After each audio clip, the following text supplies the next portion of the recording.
Good morning, everybody. Welcome to the second episode of the Glow Beyond podcast. Well, the setup today look a little bit different. First and foremost, I am recording in a proper studio with proper equipment. So I would like to give a huge shout out to my dear friend of mine, Victor, for loaning me the studio and also all his equipments. I would like to also give a shout out to his production company, Take 4 Production, for supporting this podcast. Well, for today's episode, I would like to chat about how do we build a strong identity for ourselves when we have a chronic condition. Well, I think this topic is a little bit relevant in this season of my life right now because I haven't been feeling really great about myself lately, and I started to wonder why. So a few days ago, it was actually my close friend's wedding, and she graciously trusted me with the responsibility of emceeing her wedding, which I was super honored to do. But of course, I was very nervous. So it went well, thankfully. But I also realized, how accomplished and how great it made me feel. And I realized I actually haven't been feeling like this for a while now. That, I feel accomplished and confident and great about myself. And I started to wonder why, why does this simple thing, a simple task, a simple role is able to make me feel so great about myself? And the answer that I found at the end of the rainbow is that it has nothing to do with my skin condition. It has nothing to do with my chronic illness. So because of this observation, I went into a rabbit hole of exploration about why do I feel this way about this situation. Well, of course, I don't want to judge myself because sometimes we feel feeling bad about ourselves, and I don't want any of us to do that, right? So when I thought about it, this skin condition has literally consumed my life. I'm 30 years old now, and psoriasis appeared in my life when I was 9. It's been 21 years. It's more than half of my life. So it only makes perfect sense when it consumed my life, right? So the moment I woke up from my bed, I would be faced with my flakes. And when I look in the mirror, I see my skin like that. And it affects all of my decisions revolve around all aspects of my life, including what I wear, how I spend my time, what I buy, what I eat, what ingredients I use in the food that I eat. It affects my dream. It affects how I see the world. It affects how I perceive other people see me. And it affects how I am able to fall in love, right? So literally everything is revolved around my skin. And I've come to realize that I don't like it. I really don't like this, even though I did not intentionally create such a situation in my life. I do not like this at all. So while I take pride in prioritizing my own needs, I can't help but to feel consumed by it. And I've also come to realize that it also includes my identity, and especially when it comes to my confidence and also my self-esteem. So having this awareness, I actually used ChatGPT to find out more about, what this is all about. So the question that I asked on ChatGPT was, how does chronic illness affect identity? And the answers were very interesting. So let me share it with you. As they, which means us, suffer losses of self from the consequences of chronic illness and experience diminished control over their lives and their future, affected individuals commonly not only lose self-esteem but even self-identity.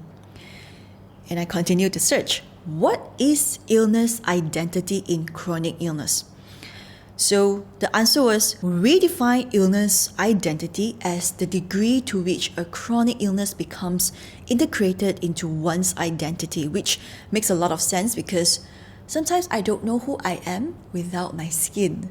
That's very interesting, right? So I continued to search more and I found this term, illness identity. It is being explained as the degree to which a chronic illness becomes integrated into one's identity. It is very interesting because sometimes I don't know who I am without my skin condition. And it is especially difficult when a lot of my career revolves around psoriasis also. Something to think about for myself. And the next question that I came upon was, how does chronic illness affect self-image? The answer that I got was, living with a chronic medical condition is often accompanied by low self-esteem, a diminished sense of personal worth, and lower self-efficacy, a diminished sense of one's ability to influence behavioral outcomes. But I'm not sure about you, but when I read about all this information on research paper, I've always felt like, as a patient myself, that I've been reduced to a number, to a statistics, to a condition, and to a certain description of my situation. So let me share a little bit more about what this looked like in real life. Back to the story. So I mentioned before that the MC role made me feel really great about myself, right? Okay, let me just be vulnerable and share that. Actually, I haven't been feeling very great about myself lately.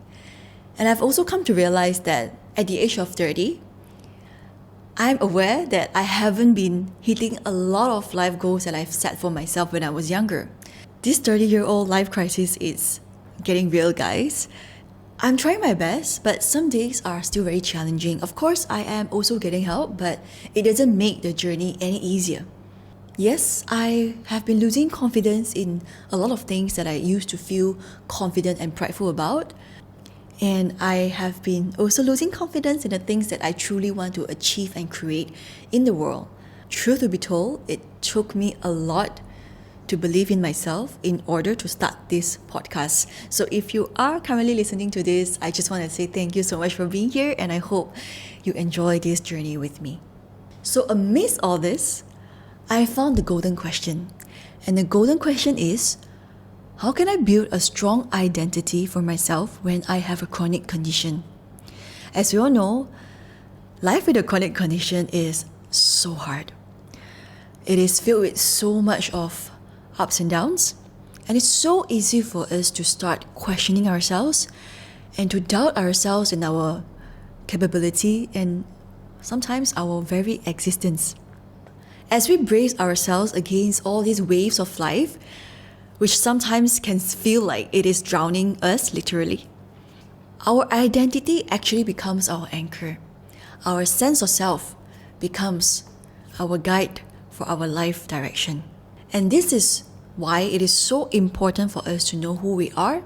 And even if we don't know who we are, even if we are still in the journey of exploring who we are, I guess what is helpful is knowing who we aspire to be and who we want to be. And with that, I also would like to invite all of us to envision what is the best version of yourself. How does that person look like to you? And start asking ourselves, how do we get there? Now, with that intention, let me introduce a tool for us.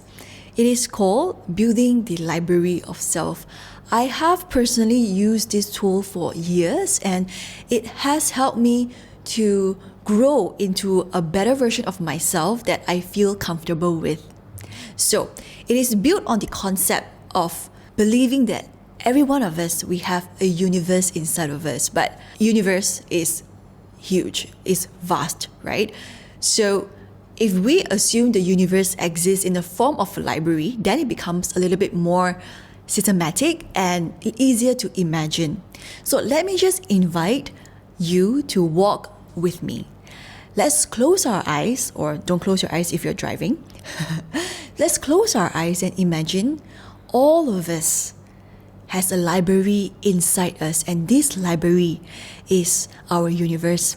It stored all the data and information that makes us who we are. So in this library, there are different categories, like a normal library, you know. There are different categories, there are different sections, and certain sections, they are named under values and principles, or even personalities, ambitions, inspiration, aspirations, or even our fear.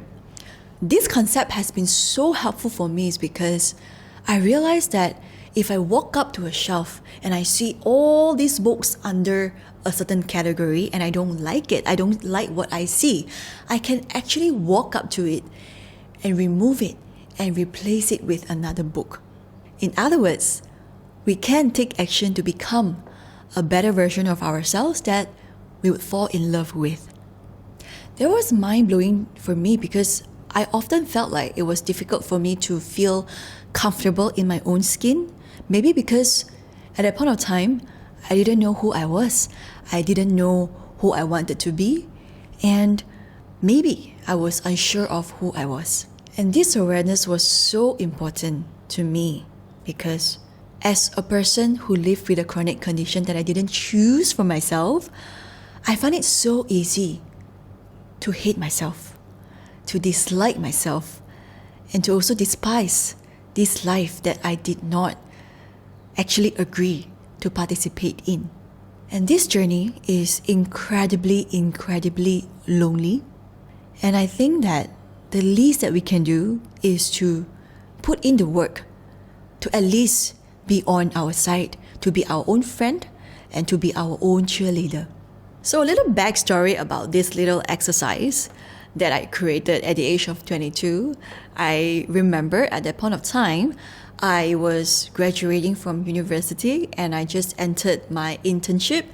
At the same time, I just also got out of a long-term relationship, and suddenly there was this space for me to explore myself, to know myself, and to know who I want to be and to know what my dreams are. And at that point of time, when there is a space dedicated for growth, I realized that I did not like myself. I did not admire the person that I was becoming and I wanted to become. So this exercise actually helped me to do that. So the purpose of it all was that I wanted to like myself. I wanted to grow.